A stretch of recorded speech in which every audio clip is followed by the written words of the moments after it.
What did you find out from Paul George that you didn't know going in, Lee?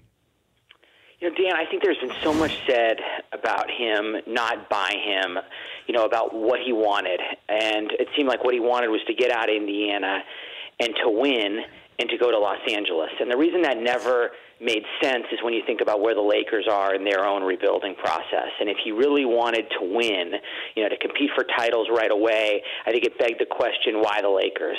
So that was sort of the main question I had for him is, how he sort of reconciles those things. And what I guess I learned is that the winning really is the priority.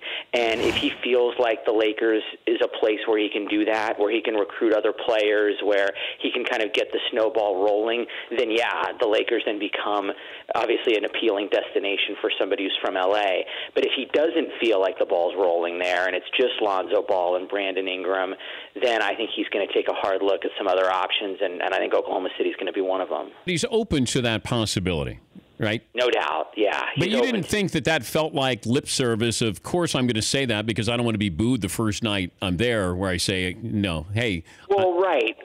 He can't say I'm leaving, but I honestly don't believe. I think he is fully open. I mean, if you look at the comments in there, it's pretty candid. I mean, I think he is looking for a place where he can win a title, win multiple titles, and if it works with him and Westbrook, I mean, he even said if it works to the tune of conference finals, of potentially upsetting the Warriors, meshing with Westbrook, and I think he realizes he's seen enough of Westbrook to know that it could be a fit for him. I mean, he doesn't need the ball in his hands all the time. He's a good cutter off the ball. He'll space the floor. He can defend. He can even defend some opposing point guards. So I think that the basketball fit is there. Now, what is it like playing with Russell Westbrook, and will they be a match? That's all kind of to be determined. And that's why it's hard to read tea leaves with any of these guys a year out. A lot of times we'll look at a player and say his personality fits a city and vice versa. We thought that with Kevin Durant, that his personality, I mean, he was so low-key. He re-signed one day, and it took like a minute. It wasn't a big deal. There was a little bit of a press, we just kind of went, oh, Kevin Durant re-signed. Paul George playing in Indiana, not playing at a basketball powerhouse, is his personality more suited to Oklahoma City than it would Los Angeles?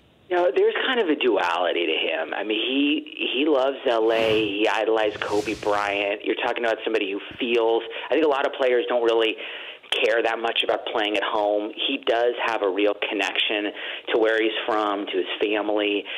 But by the same token, he actually grew up in a place that's maybe more like Oklahoma City than what people think of as L.A. I mean, he grew up in Palmdale. He fishes.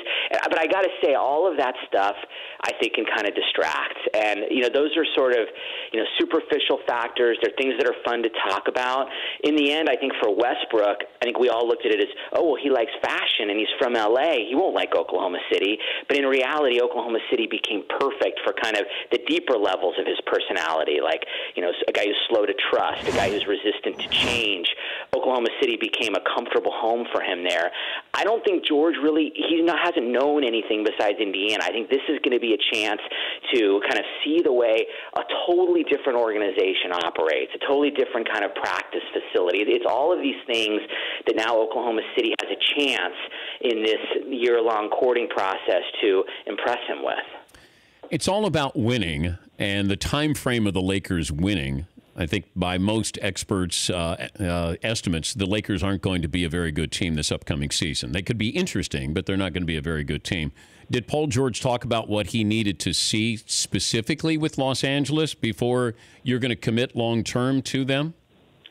No, I mean, he wasn't getting into, like, the development of Ingram and Ball, but I think he'll need the sense that he won't be alone. Someone's going to have to be the first one on the boat, if you're kind of looking to put together one of those super teams.